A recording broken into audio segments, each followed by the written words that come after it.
ओम शांति। आज 23 अप्रैल 2025 बाप दादा मधुबन से अनमोल मधुर महावाक्य। मीठे बच्चे, अब नाटक पूरा होता है, वापस परम धाम घर जाना है। कलयुगांत के बाद फिर सतयुग रिपीट होगा।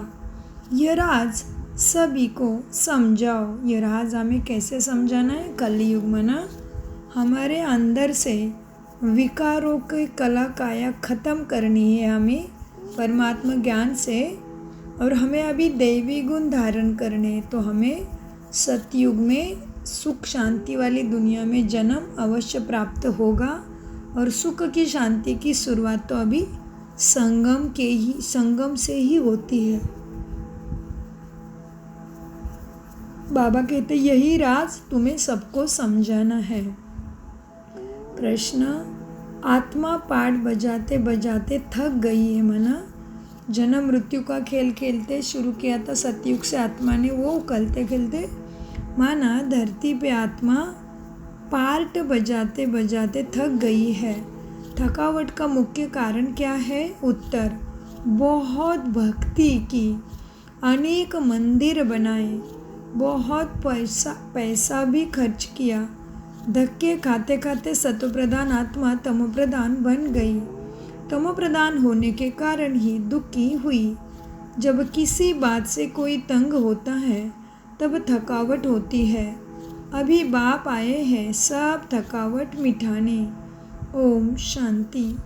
रूहानी बाप बैठ बच्चों को समझाते, उनका नाम क्या है? बाबा कहते कौन बच्चों को जो समझाते रूहानी बाप, उनका नाम क्या है? शिव। अब बाबा कहते हैं जो बच्चे श्रीमत पर नहीं चलते, सर्विस सेवा नहीं करते, मानवता का ह्यूमैनिटी के प्रति रहम दिल नहीं है, तो बाप दादा के मना भगवान के दिल पे राज नहीं कर सकते। मना भगवान उनकी पुकार पे हाजिर नहीं रह सकता, क्योंकि आपने कभी अच्छा चल रहा है सब कुछ, तभी उसके साथ रिश्ता जोड़ा ही नहीं, मन की तार कभी जोड़ी ही नहीं।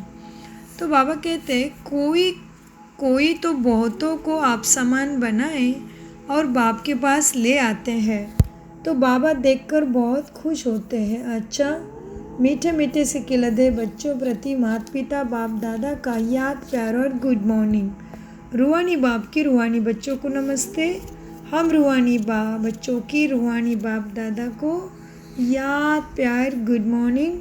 नमस्ते प्यारे बाबा, नमस्ते। धारणा के लिए मुख्य सार, सदा हर्षित रहने के लिए बुद्धि में पढ़ाई और पढ़ाने वाले बाप की याद रहे।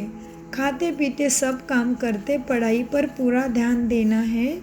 बाप दादा की दिल पर चढ़ने के लिए श्रीमत पर बहुतों को आप समान बनाने की सर्विस करनी है, किसी को भी तंग नहीं करना है। वरदान, अशरीरीपन के इंजेक्शन द्वारा मन को कंट्रोल करने वाले एकाग्र चित्त भव। कितना सुंदर वरदान है।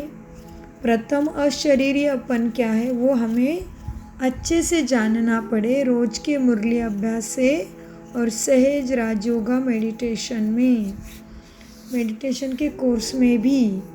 तो क्या है वरदान? अशरीरीपन के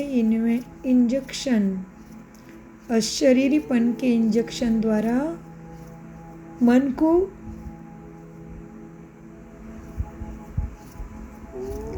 को कंट्रोल करने वाले एकाग्र चित्त भव। वरदान का विस्तार, जैसे आजकल अगर कोई कंट्रोल में नहीं आता है, बहुत तंग करता है, उछलता है या पागल हो जाता है, तो उनको ऐसा इंजेक्शन लगा देते हैं जो वह अशांति से शांत हो जाए। ऐसे ही अगर संकल्प शक्ति आपके कंट्रोल में नहीं आती तो अशरीरीपन का इंजेक्शन लगा दो। माना टोटल लाइट आत्मा बन जाओ, माना शरीर का संपूर्ण भान भूल जाना, अशरीरी बन जाना। फिर संकल्प शक्ति व्यर्थ नहीं उछलेगी, सहज एकाग्रचित्त हो जाएंगे। लेकिन यदि बुद्धि की लगाम बाप को देखकर फिर ले लेते हो तो मन व्यर्थ की मेहनत में डाल देता है। अब व्यर्थ की मेहनत से छूट जाओ। स्लोगन: अपने पूर्वज स्वरूप को स्मृति में रख सर्व आत्माओं पर रहम करो। कितना बड़ा सम्मान है स्लोगन में कि अपने पूर्वज स्वरूप की स्मृति में रख सर्व आत्माओं पर रहम करो। अव्यक्त इशारे कंबाइंड रूप की स्मृति से सदा विजयी बनो। जैसे शरीर और आत्मा दोनों कंबाइंड होकर कर्म कर रही है, ऐसे कर्म और योग दोनों कंबाइंड हो। कर्म करते याद न भूले और याद में रहते कर्म न भूले, क्योंकि आपका टाइटल ही है कर्म योगी। कर्म करते याद में रहने वाले सदा न्यारे और प्यारे होंगे, हल्के होंगे। नॉलेजफुल के साथ साथ पावरफुल स्टेज पर रहो। नॉलेजफुल और पावरफुल ये दोनों स्टेज कंबाइंड हो, तब स्थापना का कार्य तीव्र गति से होगा। ओम शांति, ओम शांति, ओम शांति। मीठे प्यारे बाप दादा का अनगिनत पदम गुना शुक्रिया, शुक्रिया, शुक्रिया, शुक्रिया फरिश्तों। ओम शांति।